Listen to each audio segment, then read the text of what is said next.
Selamat pagi, selamat siang, selamat malam. Kembali lagi di channel Amati Review. Nah, udah gak kerasa ya, sekarang itu udah bulan November nih. Artinya apa? Artinya kita udah mulai masuk ke musim penghujan. Di musim penghujan ini kan kita sering banget hujan ya. Dan itu membuat kelembaban udara itu menjadi sangat tinggi sekali. Bahkan di tempat saya itu bisa mencapai 80%. Saya kebetulan tinggal di Bandung. Dan kelembaban udara juga cukup tinggi di sini. Nah, terus apa sih dampaknya kira-kira kelembaban udara yang tinggi? Kelembaban udara yang tinggi itu cukup berbahaya bagi saluran pernapasan kita karena dapat memicu pertumbuhan bakteri dan jamur yang lebih pesat.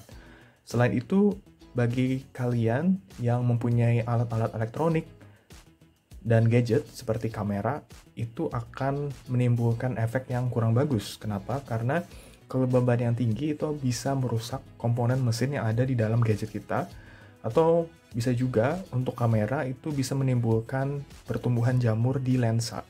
Nah, jadi diperlukan banget nih suatu alat yang dapat digunakan untuk menurunkan kelembaban. Ada beberapa cara yang dapat digunakan untuk menurunkan kelembaban ya. Saya kebetulan di sini punya dua alat yang dapat digunakan untuk mengurangi kelembaban. Yang pertama ini serap air dari Bagus ya. Nah, sebenarnya mereknya macam-macam sih, cuman cara kerjanya itu sama, yaitu dia menggunakan zat pengering di dalamnya. Jadi ini zat kimia. Biasanya itu komponennya ini adalah kalsium klorida ya. Nah, jadi kalsium klorida itu dia zat kimia yang bersifat higroskopis. Apa itu higroskopis? Higroskopis itu artinya dia dapat menyerap kelembaban dari udara. Nah, ketika dia menyerap kelembaban dari udara, karena dia ini merupakan garam ya. Jadi dia garam sebenarnya, garam kalsium klorida. Ketika dia menyerap kelembaban, yang pertama kali terjadi itu adalah dia akan menggumpal. Nah, seperti yang kalian bisa lihat di sini, dia udah mulai menggumpal ya. Dan ketika udah jenuh, artinya udah kapasitasnya udah maksimum, dia akan larut gitu. Jadi lama-kelamaan dia akan turun ke bawah. Nah, kalau udah jenuh, dia habis. Jadi masuk dalam bagian bawah, kompartemennya bagian bawah. Tidak tersisa lagi. Nah, itu cara kerja dari kalsium klorida. Ya. Nah, keuntungannya apa? Keuntungannya adalah kalsium klorida itu murah ya, dalam artian jangka pendek. Jadi kalau dalam jangka pendek, penggunaan kalsium klorida itu bisa dikatakan murah, karena untuk satu bungkus ini, kalau nggak salah saya belinya cuma berapa ya, 30 ribuan kalau nggak salah ya. Jadi ya bisa dibilang murah, tapi dalam jangka pendek. Kalau misalkan kita terus menggunakan ini dalam jangka panjang, kemungkinan akan jadi mahal gitu. Kelemahan dari serap air ini, contohnya dari Bagus ini, adalah dia tidak terlalu efektif ya. Jadi kenapa tidak terlalu efektif? Karena dia tidak ada proses penyerapan langsung gitu. Jadi tidak ada proses penghisapan udara secara langsung. Jadi dia cuma secara pasif doang nih. Gitu. Jadi tidak bisa dikatakan efektif dalam, mungkin lebih tepatnya tidak efisien ya, tidak efisien dalam penyerapan kelembaban gitu. Nah, sebenarnya ada satu, sebelum itu, kalsium klorida itu bahaya nggak sih bagi lingkungan? Sebenarnya nggak terlalu ya, karena dia cuma garam sebenarnya. Ya, salah satu jenis garam, dan tergolong sebagai garam yang relatif aman bagi lingkungan. Jadi kalau misalkan udah jenuh atau udah habis ini ya, air yang di sini tuh dibuang ke wastafel atau dibuang ke toilet sebenarnya nggak akan masalah gitu. Jadi tidak mengganggu lingkungan kalau misalkan dibuang ke wastafel. Nah, sebenarnya ada satu lagi, yaitu pakai silika ya. Silika itu ada berbagai bentuk, tapi cara kerjanya sebenarnya semuanya sama. Yaitu silika itu sebenarnya mirip kayak kalsium klorida yang kayak gini. Cuman bedanya adalah kalau kalsium klorida kayak gini, dia kalau udah jenuh dia akan larut. Ya, jadi habis gitu. Jadi habis. Kalau silika itu dia menyerap tapi seperti spons gitu. Jadi kalau misalkan dia udah jenuh, dia tidak akan larut, tapi dia tidak bisa menyerap kelembaban lebih dari titik jenuhnya gitu. Nah, kelebihan dari silika itu bisa digunakan beberapa kali. Caranya adalah dengan memanaskan. Nah, dengan memanaskan, ada juga kan silika yang elektrik ya, dalam wadah elektrik. Jadi tinggal dicolok ke listrik, dia bisa dipakai lagi. Tapi masalahnya adalah, kalau kita panaskan, kita harus make sure bahwa kelembaban yang dilepaskan itu tidak di dalam ruangan gitu. Jadi kita memanaskannya tidak di dalam ruangan. Kalau kita memanaskannya di dalam ruangan atau mengeringkan kembali di dalam ruangan, maka air yang tadi diserap itu kembali lagi masuk ke udara di dalam ruangan tadi gitu. Jadi kalau silika kekurangannya di sana gitu. Walaupun bisa dipakai beberapa kali, tapi kalau untuk proses pengeringannya itu harus di make sure dia harus dilakukan di luar ruangan biar kelembabannya tidak masuk ke ruangan gitu. Nah, cara yang terakhir adalah dengan dehumidifier berupa mesin seperti ini.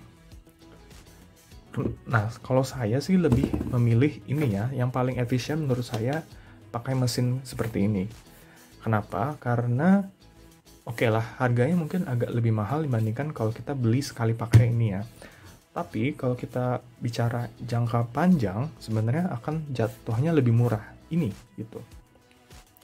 Dan lebih efisien juga. Kenapa saya katakan efisien? Karena mesin seperti ini dia menyerap udara ya, menyerap udara, jadi menghisap udara. Contohnya kalau yang saya punya ini mereknya Notal atau Notale. Di sini dia punya kipas ya, yang nantinya dia akan menyerap udara lembab dan akan masuk ke dalam mesinnya. Nah, di dalam mesinnya ini nanti ada elemen pendinginnya. Jadi elemen pendingin itu akan mengkondensasi kelembaban sehingga akan mengkondensasi atau mengembun menjadi air dan akhirnya akan jatuh ke kompartemen bagian bawah ini gitu. Wah, pas banget nih. Di luar nih lagi hujan. Jadi, tanpa berpanjang lebar, kita langsung aja tes Notal dehumidifier ini apakah bisa mengurangi kelembaban dengan efektif dan efisien. Yuk. Oke, nah ini kelembaban sebelum penggunaan ya. Jadi 65% di jam 6.38 malam ya. Jadi dengan suhu di ruangan itu 25,7 derajat Celcius ya. Nah, kita akan coba nyalakan dehumidifiernya. Terus nanti kita akan lihat, saya akan update lagi beberapa jam kemudian dari sekarang. Oke?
Dan ini setelah 1 jam lebih pemakaian Notal dehumidifier itu berkurang sebanyak 5% berarti ya. Tadi kan awalnya 65%, sekarang jadi 60% nih. Dan ini setelah pemakaian sekitar 18 jam ya. Ya sebenarnya kelembabannya itu naik turun gitu. Jadi tapi yang paling rendah itu sempat jadinya 59% gitu. Jadi sebenarnya kelembaban kembali lagi tergantung pada kondisi cuaca dan aktivitas kita yang ingin kita lakukan gitu. Oke, sekarang sudah 24 jam lebih dan kelembaban sekarang ada pada angka 62%. Jadi memang ini sangat tergantung sekali pada waktu ya, dan kelembaban di udara luar gitu, jadi di atmosfer.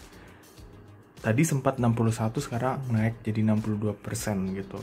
Ini mungkin juga karena tadi saya baru masak nasi ya, jadi masak nasi kan uapnya banyak tuh. Nah tadi bahkan sempat sampai menyentuh angka 82%, tapi dengan sangat cepat turun jadi sekarang ini 62% gitu. Jadi kalau dibilang ampuh untuk mengurangi kelembaban, saya rasa ya. Dan sekarang ayo kita lihat air yang terkumpul di dalam reservoir dalam dehumidifier-nya ya.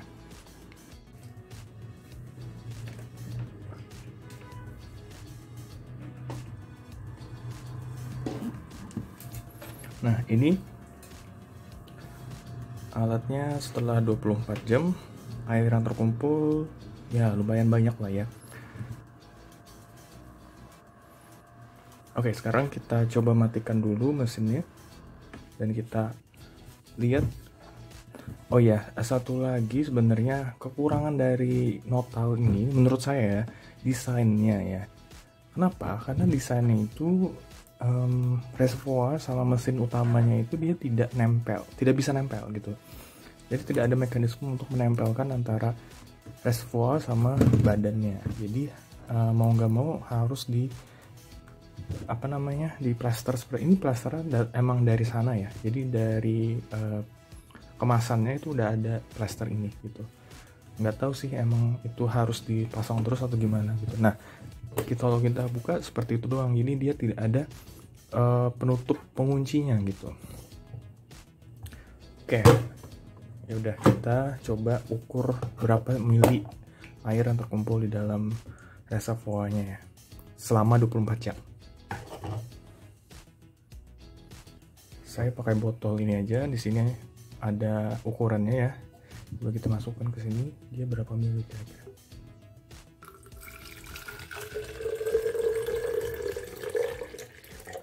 Ya, seperti yang bisa kita lihat di sini, dalam 24 jam mesin ini udah bisa mengumpulkan air atau menyerap kelembaban sebanyak 200 ml ya. Jadi ya lumayan banyak. Tapi kalau kita lihat di boxnya,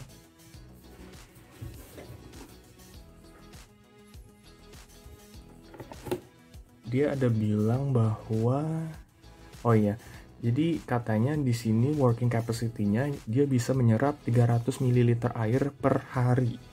Jadi apakah itu betul? Belum ya. Nah, tadi saya cek itu baru sekitar 200 lebih sedikit mililiter per 24 jam lebih bahkan. Dan saya nyalakan ini nonstop ya, jadi 24 jam itu tidak ada dimatikan sama sekali gitu. Tapi untuk 200 mili sih sebenarnya cukup lumayan banyak ya, karena ruangan saya itu juga tidak terlalu besar, cuman 3x3 ya, sekitaran segitu, 3x3 meter. Tapi cukup banyak air yang terkumpul gitu, dan kelembaban juga terjaga di angka 50 sampai 67% gitu. Jadi apakah worth it? Menurut bagi saya, yang ruangannya itu tergolong lembab, ini worth it sih. Oh ya, satu lagi, selama saya menggunakan ini, saya merasa bahwa, dan terdeteksi juga di termometer ruangan itu, ketika kita menyalakan ini, ruangan itu agak menjadi sedikit lebih hangat gitu. Kenapa? Karena elemen yang ada di sini itu mirip, elemen pendingin yang ada di sini itu mirip kayak di kulkas. Di kulkas kan kalau kita lihat di bagian belakang ya, biasanya ya, itu kan ada panas ya. Nah, jadi kan sebenarnya sama mirip cara kerjanya seperti itu. Jadi ada bagian yang panas yang dihasilkan dari alat ini. Jadi bagian panas itu biasanya datangnya dari sini. Sebenarnya tidak terlalu panas banget sih, maksudnya hangat sih, lebih hangat daripada udara di sekitarnya gitu. Jadi ada udara yang sedikit lebih hangat di bagian sini. Jadi yang keluar itu bagian sini, udara keluar bagian sini, udara masuk itu dari sini. Jadi udara masuk dari sini, keluar dari sana gitu, dari atas. Nah, udara yang masuk ke sini tuh dingin, saya rasakan itu dingin. Tapi pas keluar dari sini itu agak sedikit lebih hangat gitu. Memang cara kerjanya seperti itu ya, karena kan harus ada elemen yang memisahkan antara bagian panas sama dingin gitu, supaya bisa mengembunkan kelembaban yang ada di udara, sehingga dia bisa berubah jadi bentuk cair lagi gitu. Oke, seperti itu ya. Nah, terus apakah ini bisa membantu mengurangi kelembaban? Saya jawab bisa.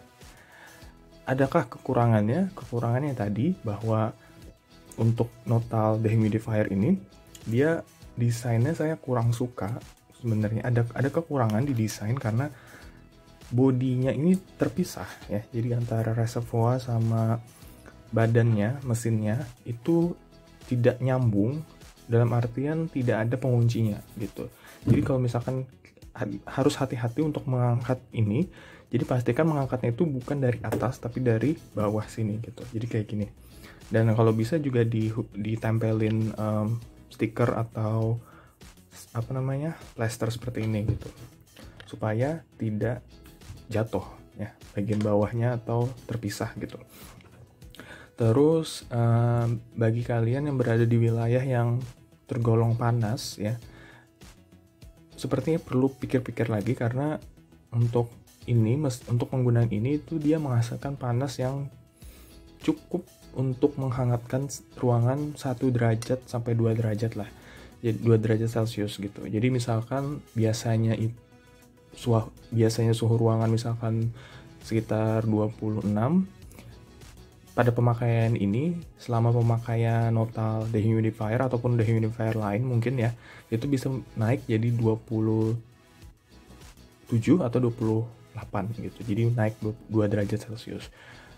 Apakah itu problem?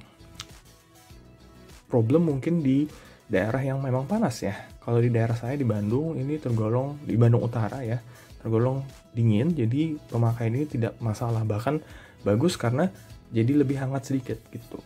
Nah, oke, untuk harganya sendiri, Notal dehumidifier ini saya beli di harga 699.000, jadi 700.000 kurang 1.000 rupiah ya di Tokopedia. Untungnya dapat cashback kalau nggak salah sekitar 40.000 gitu, dan sampainya itu cuman sehari 2 hari kalau nggak salah. Dan cukup sekian review dan tes singkat untuk Notal dehumidifier seri SUVO NTL DH2. Kalau kalian suka dengan video ini, klik tombol like, dan kalau ada pertanyaan atau masukan silahkan kalian komen aja, dan see you on the next video. Bye.